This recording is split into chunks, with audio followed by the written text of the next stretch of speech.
Hello everyone. We'll be going to see the AI agents, which is a new feature introduced in Visual Studio Code. So an agent is nothing but AI assistant that works autonomously to complete a coding task. Give it a high level goal and it breaks down into steps. You can see here the open an agents button. So to get this button, we need to enable.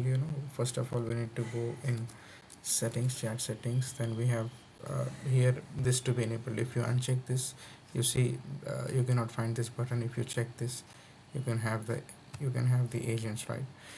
Then after doing this, let me open agent. Then you can see there is a box which is open. This is nothing but by default the Copilot CLI agent will be appearing. If you see, you can have custom.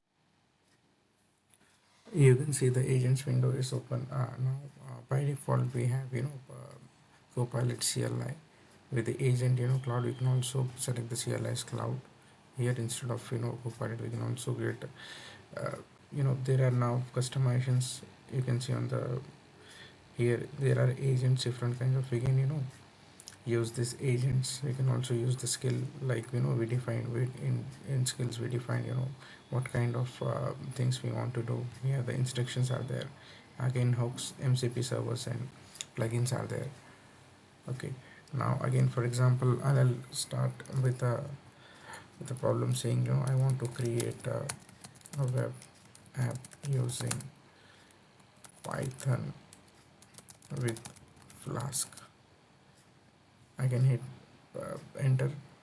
Then it will be starting creating that web app. And parallelly I can also create new session as well, so that I can say, like, create React app.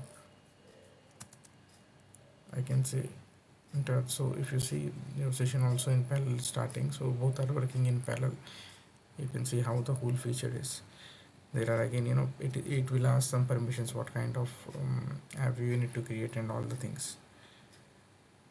So this is nothing but about the agent, which is the cool feature which is introduced in VS Code. uh, Thank you for watching for the video. Bye.